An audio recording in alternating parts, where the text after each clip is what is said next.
Okay, so welcome everyone to Bodhicitta Eye Sangha. We've been going now for quite a few weeks, and we've had a kind of rotation of various different kinds of people. Everybody's an introvert today. I can't see any faces. Okay, so so we've talked about many things. We've talked about mindfulness. We've talked about facing the challenge of a very messed up world, and COVID, being in lockdown. We've talked about developing boundless compassion. We've talked about death and impermanence. So, it's interesting being a Dharma teacher because sometimes you don't really feel like being inspirational, but you have to give a Dharma talk anyway. Today is one of those days. But I think, part of Dharma practice is understanding to be authentic and to be real and to learn to work with what is real for you, what is the messy stuff of daily life. We so want to believe that if we are meditating or if we have a spiritual path, that our life will somehow become less messy, less...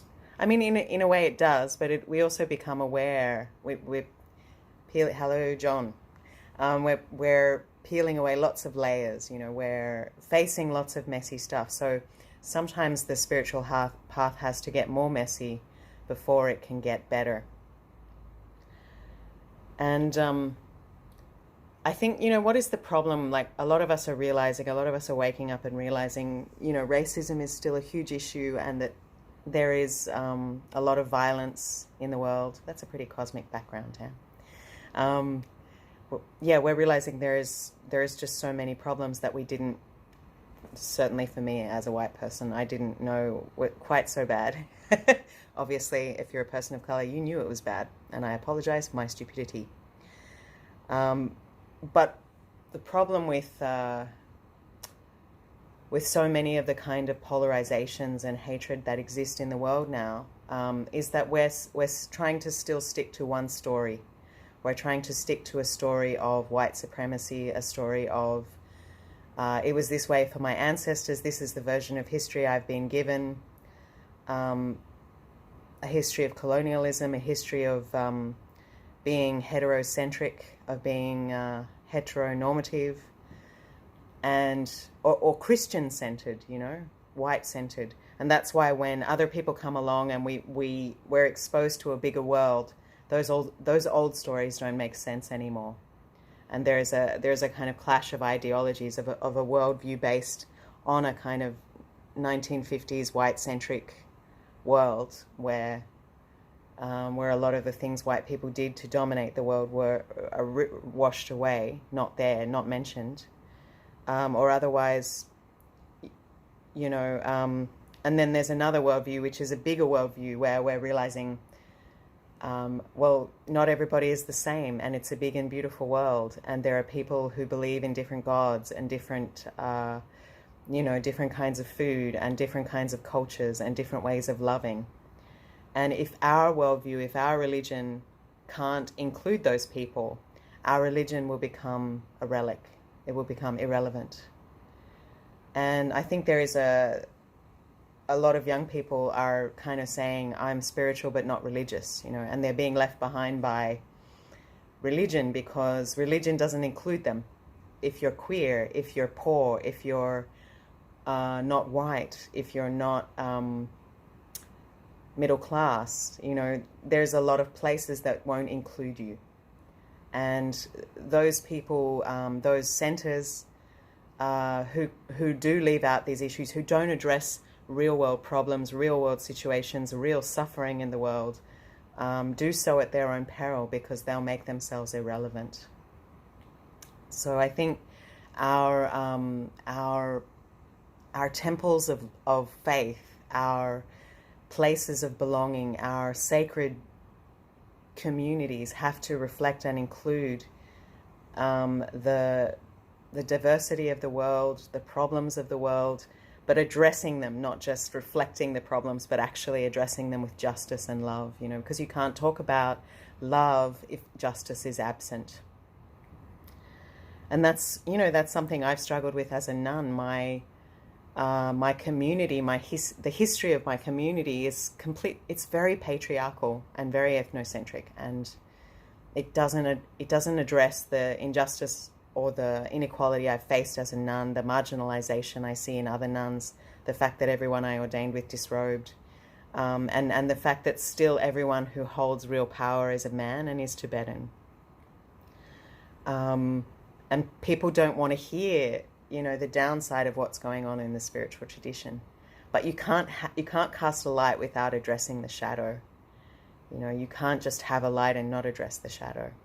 And I think even as a result of the hippie generation, the free love movement, like blindly accepting a lot of ideas without rationally examining them, is how cults formed, is how a lot of abuse happened. And the next generation, we can see very clearly in that documentary Wild Wild Country about the Osho commune, the documentary about the Manson family. There were so many, Shambhala, Rigpa, there were so many Buddhist centers where this kind of abuse was going on. And that doesn't mean that some of the teachings or some of the teachers and some of the things that happened there weren't good. I'm not saying the teachers who abuse it obviously weren't good, but the teachings themselves, some of those teachings may be okay.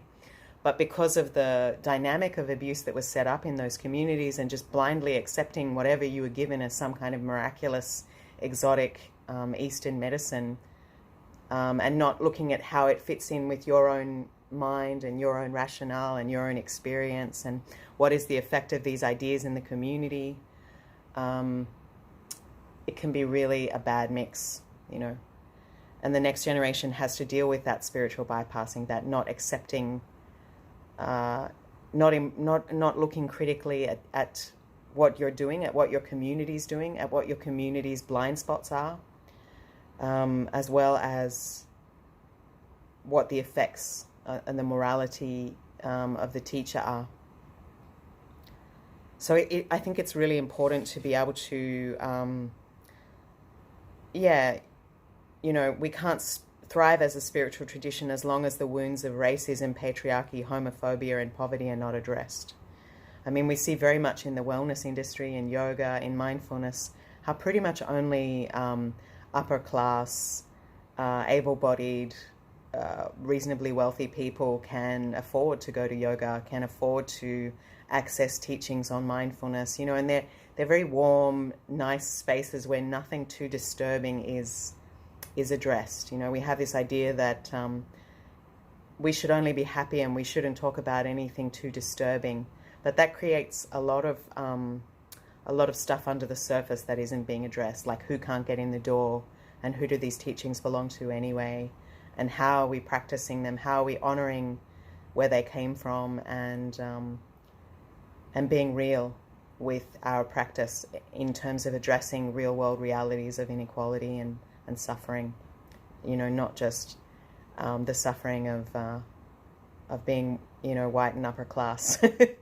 And if we say to a vast swath of people like queer people or women, your reality doesn't matter, or BIPOC people or poor people, we're going to lose them, and that's a very big group of people. So it's so easy when someone comes to you and says there is a problem, when there is a conflict, it's so easy to just pull back into your own pain and stop listening. And, but that ends the conversation, and that means that the person who is triggered, who is suffering, can't really heal, can't really be heard.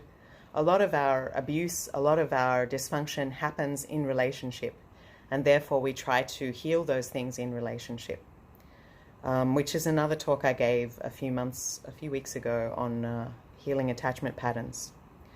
But perhaps a wiser approach would be to open up the space and keep things flowing, to offer them something that helps them connect with their own insight and courage, rather than further pushing them and making them feel othered to just offer something of, well, your experience is very different to my experience, but I value your point of view, and I hear what you say, and I'm open to learning more, because I only have my own paradigm. And I think that's probably part of the work we can do to begin to heal, racism and misogyny and all kinds of things, just to start to listen rather than tell people. Because we're so used to, if you're part of a dominant group, it's quite normal to be used to having people listen to you and feel that you have the right to lecture others on the reality of their lived experience. But how could we, open up with gentleness and listen deeply before we respond? And to think, especially when you're triggered, to take some time to slow down and perhaps, go offline and just let it sit for a while. Immediately there's this tendency in us, like, I have to fix it right away. I have to prove I'm right. And it becomes a battle before we've actually taken time to listen deeply and to reflect and slow down. Because when we're triggered, we just go into flight or fight, and then we don't listen, we stop listening. We're not really seeing that person anymore, we're just seeing a threat. And we're running on adrenaline and we're snapping back. And often the person who receives that flight or fight, that trauma, will be the person closest to us, our close friends, which is the last person we want to make suffer. And the practice of Tumlin, which is the practice of giving and taking on the breath, a practice from Tibetan Buddhism, is about making friends with, difficult feelings, difficult emotions, difficult people. In our tendency when we're triggered, when we feel a strong feeling, unpleasant feeling, is to push it away and grasp very strongly at ourself. And the tendency when we have pleasure is to bring it in very close and kind of smother it. But that doesn't necessarily help us to wake up or grow or change or be curious. It just leaves us in a constant state of reaction, of attachment and aversion. And it doesn't help us make friends with reality as it is in an objective way, or to find peace, or to expand to a more luminous, peaceful, interesting world. And that goes back to what I was saying before about how we tend to cling to stories that give us comfort, like the idea that the conquest of other nations wasn't bad, or that white people's point of view is the only one, or that men's point of view is the only one, or that heteronormativity is the norm, that's the only way to be. So Tumlin invites us to open up and be curious, and to just feel, if I breathe in, what is this sensation? What is this feeling? What is this difficulty I'm having? To, rather than just push it away or blame someone or go into flight or fight, to just stop for a minute and sit with it and observe, go beneath the storyline of what it is, and just feel the sensation of rage or jealousy or self-righteousness or sadness. And often you'll find that anger, rage is just a front for something quite painful and sad, because it's so much more easy to be angry, to hold yourself together, than it is to examine the sadness underneath, the betrayal, the tiredness. But that's what we have to do if we want to become, free of these mental knots, and also not be constantly triggered by other people's either ignorance or injustice, Of course, we need to address those systematic issues in the world as well, but we also have to address the trauma in ourselves, and heal that. So Tumlin works in two ways. First, there's the in-breath, where we breathe in the hot, heavy experience of suffering, whether it's our own or others. And then it works on the out-breath, which is connecting with a sense of spaciousness and joy. So this is where we come and we confront our tendency to just, if we find something good, if we feel happy, we tend to hold on to it. We tend to pull away from the world, you know. But actually, with Tumlin, or with the ideal of the bodhisattva, the spiritual warrior working for the liberation of all beings, including yourself, there is actually a radical kind of generosity that comes. So when we feel happy, we're breathing it out, we're sending it to all beings. And that is actually a way to increase our happiness, increase our spaciousness. And it's also a way that we become very open-hearted towards our own suffering and the suffering of others. Because when we don't take it personally, the heart kind of expands to be able to hold a lot more stuff. It's when we take it personally that it becomes suffocating and extremely painful. So I mean, I've seen that myself, you know, when I breathe in the work I've done in India for a long time. There is a great deal of trauma and pain and poverty in those communities that I work in, and people will come to me like, you know, my husband's beating me, I molested my sister, we don't have any food to eat, really heavy stuff, you know, I'm dying of cancer, I can't afford treatment. And if I just sit and breathe and my mind is more spacious and I'm taking care of my own reactions, my own feelings, I have a lot more space to listen to these people in great distress and to act effectively rather than make it about me, you know, to just respond skillfully to what it is that they need. And I think that's probably part of what needs to happen with racism. You know, we need to just listen and not get caught up in our own white fragility and make it about us. You know, we really need to understand and listen to people of color, to understand, you know, and do our own work to understand the issue and to start undoing systemic racism or patriarchy or homophobia, you know, whatever it is. But yeah, there's a lot of, you know, our habit is, if something is unpleasant, we tend to push it away. If it's too difficult, too painful, we tend to push it away. But sometimes in those difficult times, those messy things, those stinky things, those difficult people, you know, the dissidents, they're telling a truth we don't want to hear. You know, Malcolm X, the guy who was in that movie, I Am Not Your Negro, I can't remember his name right now, but it was, they were telling a truth we needed to hear. It was just so hard to hear. The same with the suffragettes, you know, how many buildings did they need to set on fire? How many doors did they need to smash open to get the vote to be heard? Yes, we're human beings, you know, we're equal. We want our rights. And then, you know, there's also, of course, there's this habit of taking, like, the people who were protesting about COVID, like, as if staying inside to be protected for your health is the same as having your human rights stripped away and slavery. You know, as if needing a haircut is the same as having your human rights violated. So that's the other extreme of that kind of individualism. Anyway, but yeah, with Tonglen, we're encouraged to examine that which we want to push away. And when we feel freshness, we open up and share it. We work with pain and pleasure in a revolutionary way, working with whatever arises.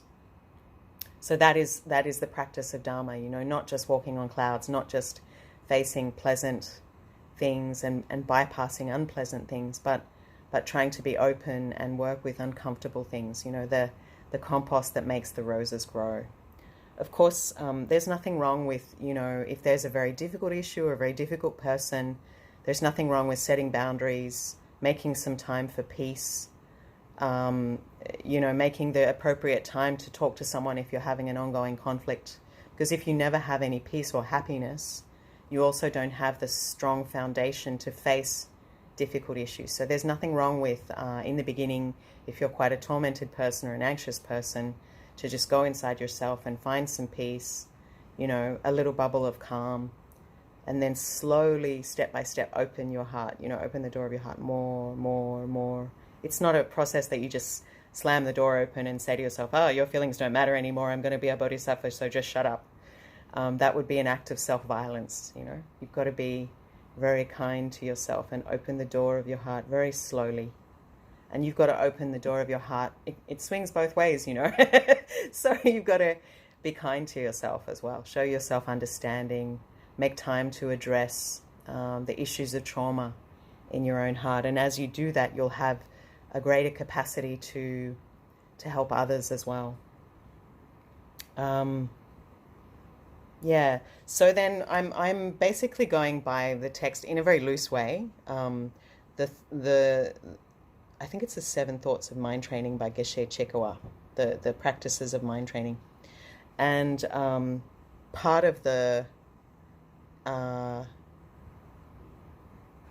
text talks about abide by the vows you've taken, which might be the Bodhisattva vows, which is the vow to work for the liberation of all beings, to cultivate boundless compassion, to do no harm. Part of the Bodhisattva vows, interestingly enough, is to not destroy towns or property, not to kill, not to harm other beings, not to lose hope, not to lose compassion, I guess. There's the Vajrayana vows, there's the monk's vows, there's the 5 precepts if you're a layperson: not to kill, not to steal, not to lie, not to commit sexual misconduct, and not to take alcohol and intoxicants. And then it says, refrain from outrageous conduct or crazy wisdom, and cultivate patience. Cultivating patience is a good one. It's a hard one, though, isn't it? I'm not very good with it. I do get triggered, and when I see someone being really moronic, I just kind of want to go for the throat and deconstruct their argument. And there is a time for that, and there is a time where you know that maybe there's a bit of hope for them and they might become an ally if you just kind of held their hand and walked them through it, So when you feel triggered, take some time away, read what they've written, take time to listen, ask for clarification.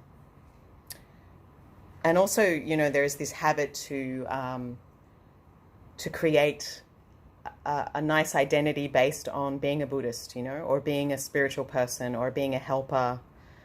I did this, so here's my photo of me with this African child, or here's me doing yoga on the beach. Do you like my yoga butt? Like these people just doing crazy things that really have nothing to do with yoga, like some really difficult pose on the edge of a cliff. It really has nothing to do with changing your mind or being a more compassionate, ethical person. It's just a nice photo, really. Or, look at my nice body.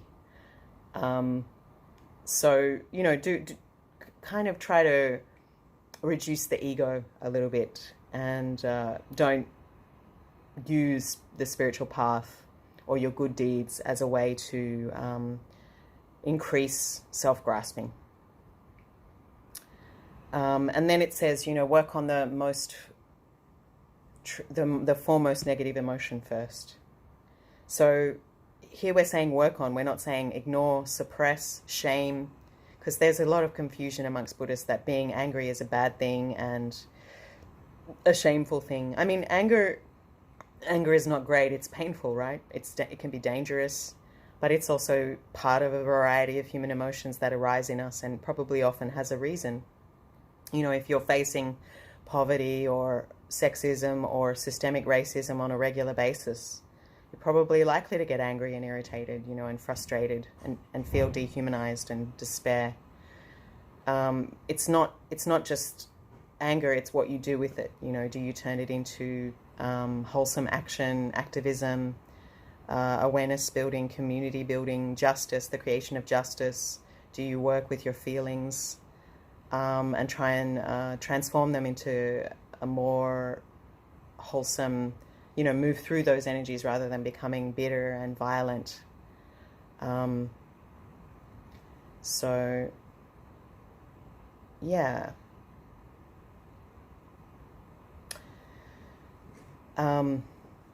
Okay, so I think I've talked about embracing challenge.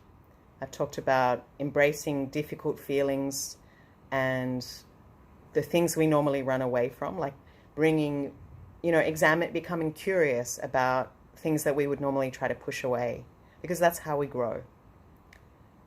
And instead of being miserly or very tight or very possessive of our love and our good feelings and our time, to be generous with it, to breathe it out on the out-breath and say, may all beings be happy. Imagine sending it out on the out-breath as a cool, clear, bright light, for yourself and others. May all beings enjoy this happiness, this blessing. And making friends with our own pain, so in Tonglen, first we do the breathing in of the hot, heavy smoke, and then sending out cool, clear relief. We do that for ourselves. And then second of all, we do that for a few minutes. And then the next person, we do it for someone close to us who we know is suffering. We think of their suffering, we breathe it in as hot, heavy smoke, and we send it out as cool, clear, bright, luminous relief. And then we do it for someone who is an acquaintance, and then we do it for someone we don't like, and then we do it for all beings. And in this way we train our heart. And it can be useful for short-term problems too, when you're feeling oh my God, I just can't handle another day with my dysfunctional office mates or my annoying teachers. It can be useful for short-term things too. But with Dharma practice, you can say, may I suffer less now and in the future. Yeah. So, I don't know. Today's Dharma talk is a little bit... Hang on, somebody's trying to get into the room, but they somehow haven't made it. Okay, so normally I finish about 10 minutes later, but that's okay. Does anyone have any questions? Just put up your hand or write in the chat box if you want. Just if you have a question or want to discuss. Can you bring yourself to wish Donald... That's a good point, Jimmy. Can you wish yourself to wish Donald Trump well? I can't. Yes, that's a really good question. Thank you. He's a bit of a prick, isn't he? But I only wish him well if it results in other people being well. I think Donald Trump is a narcissist. I think he's actually mentally ill. And I think if he could get the help he needed, it would make a lot of other people happy too. Probably not the Republican Party, but maybe his wife and maybe the American people who are not Republican. I mean, even some middle-of-the-road Republicans have quit the party in horror at what he's doing to America and the hate he's stirring up and the ridiculous comments he's making. But I think what we have to see is that Donald Trump is part of a bigger problem, which is, white supremacy, neoliberalism, a kind of attitude of selfishness, almost sociopathy that is, rich people matter more than anyone else, white people matter more than anyone else. Anyone who comes from outside is the enemy, America first, profit above people, profit above the planet, a kind of very selfish, self-centered, overly individualistic culture, to the point where you think that your right to carry a gun is more important than someone else's right to be alive, or your right to make a profit is more important than someone else's right to survive cancer because you want to monetize their illness or you want to monetize housing. It's just gone too far, and it's disturbing and dehumanizing. And even if Donald Trump wasn't there, the problem is still there. The problem is with a system that puts profit above people. In the last 20 years, there's been a massive shift of wealth from the middle class to the upper class. The average worker's wage has not increased, has not kept pace with the cost of living, but the wage of CEOs has gone up by 75%.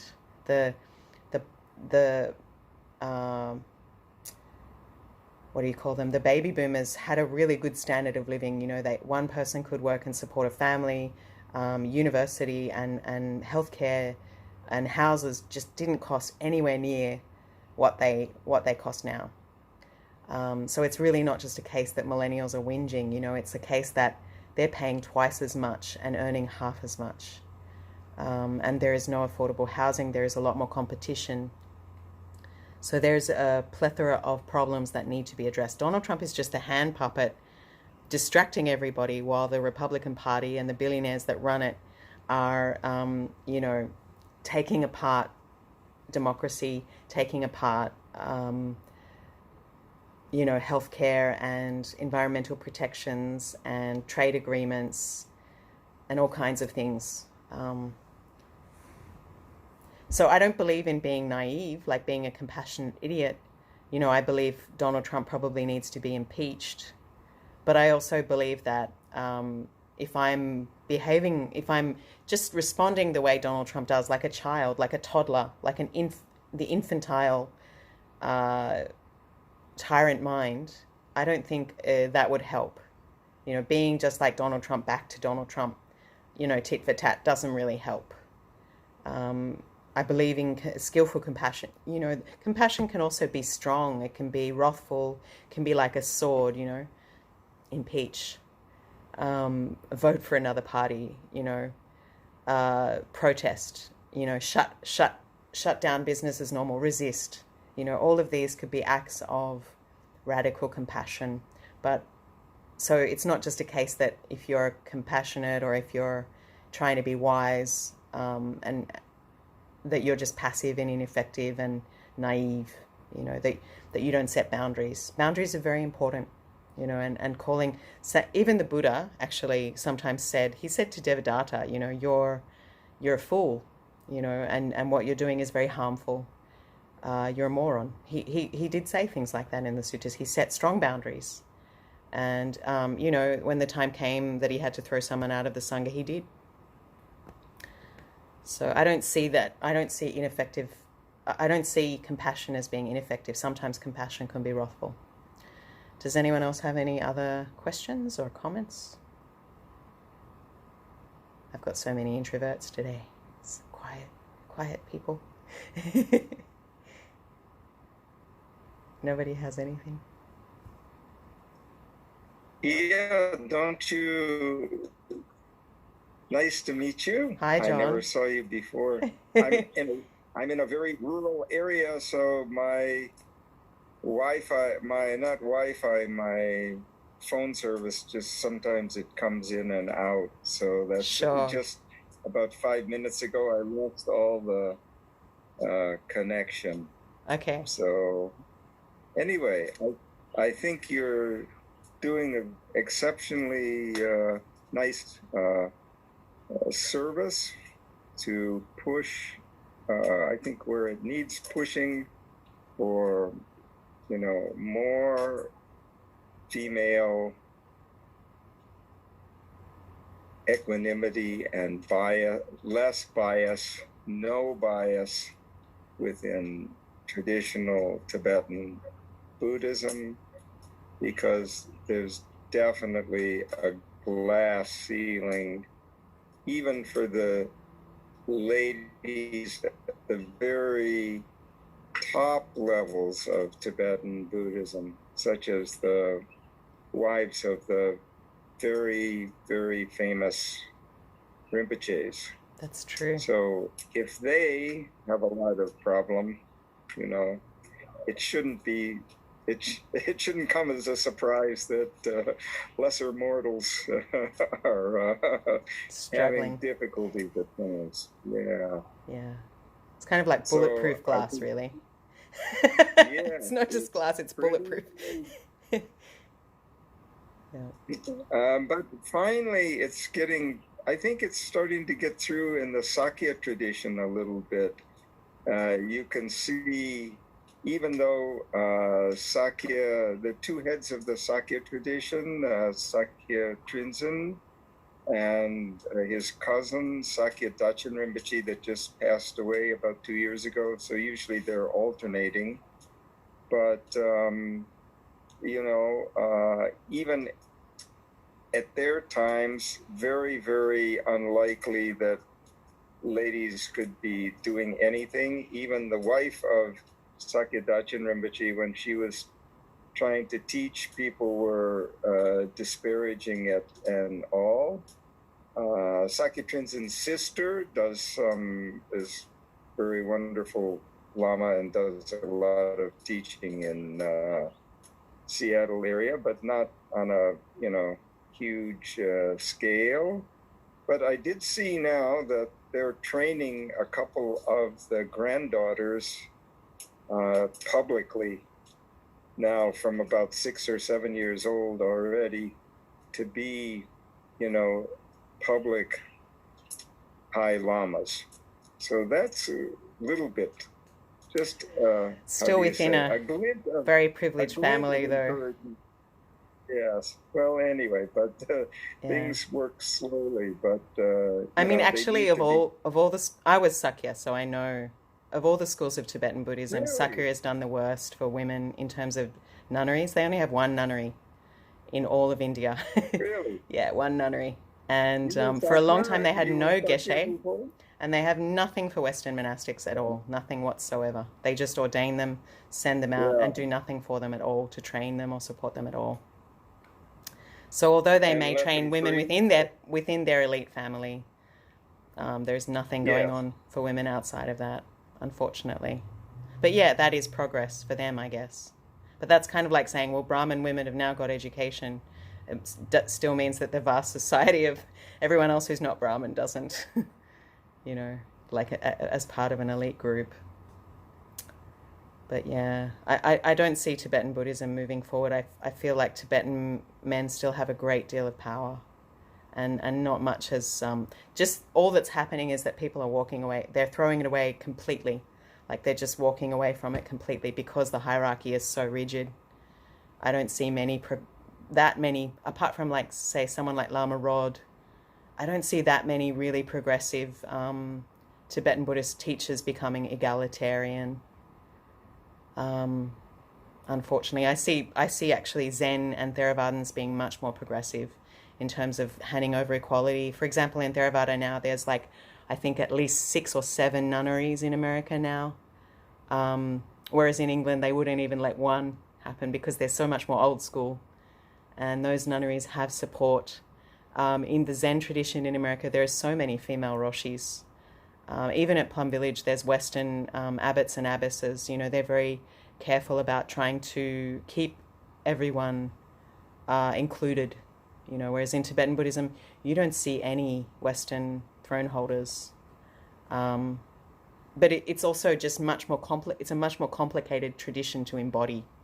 But I don't see them handing it over. And I think part of that is the trauma of being a refugee, of just, this is all we have, so we're not going to, this is our culture, this is our identity, this is all we have left, so we're going to be very careful about who we share it with, But it is like the Catholic Church, it doesn't seem to be changing, it's just losing followers, from what I can see.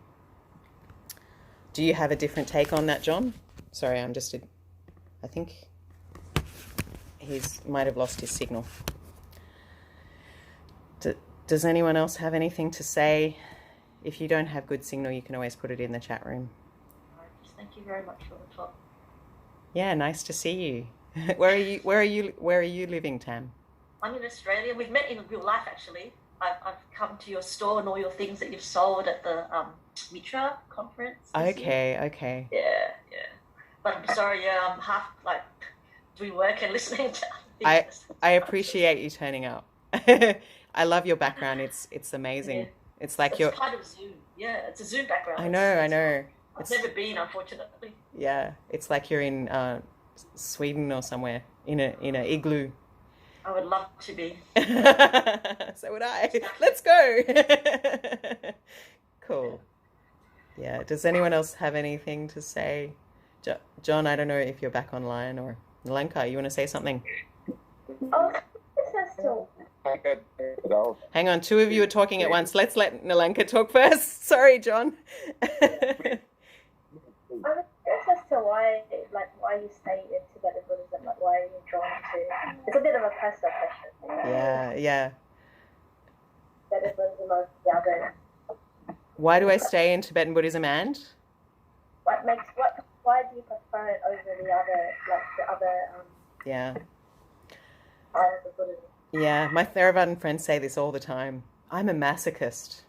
No, no, actually, I mean, I'm very down on Tibetan Buddhism, and that's probably what turns off a lot of Tibetan Buddhists who perhaps otherwise would come into my group, because I'm quite outspoken. So only because I've suffered a great deal because of being exiled as a woman and as a Westerner, and I've just seen all my friends disrobe. So I have a lot of wounding around that. But the teachings are so beautiful. The teachings of Tibetan Buddhism are so rich. And I love the Bodhisattva ideal. I love the way that the monks are very flexible about Vinaya, and they're prepared to change with the modern world in terms of being a little flexible with Vinaya. But of course, you can always take it too far to the point where you're just not living a monk's life at all. But I find the teachings really sophisticated and the emphasis on compassion really beautiful. And I do admire the Tibetan people for their resilience, for surviving and keeping the teachings alive. It's just, I can't be part of that community, they won't let me in. So it's just, I'm just, on the edge really, kind of. That's why I have a Theravadan mentor, because that community has been really welcoming and supportive of me. And I find them to be very rational. And I probably would be a Theravadan. It's just that I love the Bodhisattva ideal. So in the new monastery that I'm starting, what I hope to do is fuse a lot of the early Buddhist practices like the Vinaya and the emphasis on meditation and everything. The simplicity of living in the forest in a hut and the emphasis on meditation, and as well as the psychology and compassion of Tibetan Buddhism. So Tam said, what about Pema Chodron? Aren't they Tubchen Chodron? Aren't they Tibetan women Buddhists? Yeah, Tubchen Chodron is awesome, and she has started one of only 3 monasteries for Western monastics that don't charge. There are plenty of other Tibetan Buddhist centers that do charge. But 2 of those other centers that are run by people accused of rape. So Tubchen Chodron's place is really one of a kind, and I really applaud her for that. But it's in America, so it's hard to get a visa, and it's and it's Gelug, so it's not appealing to everyone. She's quite orthodox, and she's got a very strict, like they work 8 hours a day. They only get 2 weeks off a year. So, but it's really, for what it is, it's one of a kind and amazing. And Pema Chodron is an amazing teacher. I love her teachings. Great. I love her. Yeah. And I really admire. I think she also tried to run Gampo Abbey for many years, a place where you could take temporary ordination. But she found a lot of the people just took temporary ordination for 3 years and then disrobed. So I think that they have a place in Colorado now for about 5 monks and nuns, but they're mostly over 70. And this is another issue. Like, I have nothing against, people who want to ordain when they're retired and stuff, but it's not sustainable if everybody in a community is over 70. You absolutely need a variety of ages. Otherwise, your community, it's not sustainable. Yeah, so you need a requisite number of people in good health and people who are willing to, because you have to make a lot of changes when you become a monk or a nun to live together. It's like joining the army or something. You've got to do. Everybody's got to agree to do the same thing. Yeah, and there are, as John mentioned, there are many inspiring. Like he mentions, Sakya Treason's sister Jetsunma, Sakya Jetsunma. There's also Khandro Rinpoche, who is a Tibetan female Lama in India. Khandro Rinpoche, who said many nice things. There's many good Lamas who are also supportive of women, like Sokni Rinpoche helps run a nunnery for women in Tibet that it has like 300 nuns. That's really nice. They made that really nice documentary, Blessings, about those nuns. They seem very lovely. And Karmapa seems pretty supportive of women, at least in theory. But what I'd really like to see is him handing over more power to other female teachers and giving them a voice, and not just quoting quotes about dakinis. Yeah. Yeah. So, John, do you want to say something, Tam, before we go over to John? No, I was just going to say thank you very much. I'll try and come in next week, but I've got to go for another meeting. Sure. Thank you so much. Take care. Take care, everyone. Bye. Okay. Bye-bye. So, John, what did you want to say? Well, I think there's only like 5 or 6 women in, Tibetans that I know of that are really at the kind of top level of teaching traditions. I don't think there's any in the Gelug school, apart. Now, I mean, you mentioned some Westerners, but they're not really counting according to the Tibetans' point of view, right? The Tibetans don't really count anyone except themselves, though. That's part of the problem. They do have Tibetan Gelug Geshe-mas now. They do have that, but they still won't let them take full ordination. No. Yeah. So. But I think even so, people that have really, of course, we cannot say who has a really very superior level of practice. I think, that I've met Dagmola, who's also in the Sakya tradition. She was the wife of Sakya Dachen Rinpoche, and she was the niece of Deshung Rinpoche. So she is really something, extraordinary. Right. And I think Sakya Trinzen's sister, and as you mentioned, Khandro Rinpoche, who was the daughter of Minto Trichen, and maybe in the Nyingma tradition, Jada Rinpoche's Khandro wife, Kamala, and especially his daughter, Saraswati. She is like amazing Dzogchen practitioner, really miraculous. Yeah. But, there are not so many recognized even among the Tibetans. And even those people have a very tough time of it. When the Sakyas are all having some convention, all the ladies like to sit on stage on thrones, Yeah. And yet they're actually the ones running it day to day. Even the family members are. Yeah. The women are actually the ones doing most of the work behind the scenes. Yeah. So they're in charge. The Sakya Dachen and his half of the tradition. Yeah. Sakya Dachen's wife, Dagmala, she is 100% in charge. But, even so. Behind the scenes. I just think, for me, I've just come to the conclusion that elitist hierarchies are problematic. And like we can see with the amount of abuse coming out of just putting all your power, all your resources just into one person is maybe not the way of the future, because I've just seen too much abuse to kind of and just being shut out. That's why I like the more democratic approach of Theravada, which is really the approach the Buddha had, which is that it's a mix of seniority and consensus decision making, group decision making. And in Theravada, all the monks are equal. It's the fourfold Sangha, and every monk has a say, every nun has a say. The Buddha often took lay people's advice. He really respected lay people. He praised accomplished lay practitioners. So for me, that more consensus, democratic, spread out hierarchy, because you can just see with Shambhala, with Rigpa, with there's just so many lamas that have been accused of misconduct now. Yeah, it's like investing. You don't want to put all your eggs into one basket. Yeah. Even Bill Gates diversifies. Yeah, exactly. You got it right, brother. Yeah, you got it right. So, spread the power. Spread the power. Yeah. So that's my thing now. I think, did you find a place to make a abbey now, or a temple, or we did you find a place in Australia?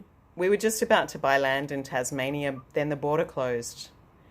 So we're just waiting for the border to open so we can spend some more time living in the area and looking at land. But hopefully by the end of this year, we'll probably have bought something. We have a pretty small budget, so it's also about, we might be able to afford land and not a building, or, it might need a lot of maintenance. But, we're beginning, we're making a start by the end of the year. Yeah. Definitely decided on Tasmania. Well, unless somebody offers us a place or more money, we have to go to a remote place because it's taken us 20 years to only be able to raise $250,000 Australian. So that's all we can afford, you know, a place on the edge of the world. So, yeah, that's the deal. Oh, maybe you could afford a place where they had a fire. The thing is, those places, the fire comes back with climate change, okay. you know. Yes. It's not a great plan as well. Like one of the reasons why I was looking at either New Zealand or Tasmania is because those places are quite well insured against climate change. They have a lot of water. They have a cooler climate. You know, I'm thinking into the future in terms of like permaculture farming and sustainability. Mhm. Yeah. Yeah. So I really got my apocalypse hat on. Good wishes and hope that you'll be able to be, you know, not just an organizational good model for, but also, you know, provide the mirror for people that actually want to go and do serious meditation. That's, you know, That's a precious thing in this Yeah. troubled world. Yeah. Yeah. So I very much sending you my aspirations that that's going to manifest. Thanks. And thanks Thank everyone for coming today. If you have any questions that we didn't get onto, you can always message me later. But all the best, and lovely to see you. And please come again if you can, because if people don't come, I can't keep doing the class. And if you can make a donation, Well, how often do you do? it's this time every week. And Okay. if people can offer $10, I really appreciate it, or more or less. And I wish you all the best. I wish you happiness and joy and good luck, and stay sane in this in these challenging times. May all beings be happy. Take care. Okay, I'm just doing a song here, so you can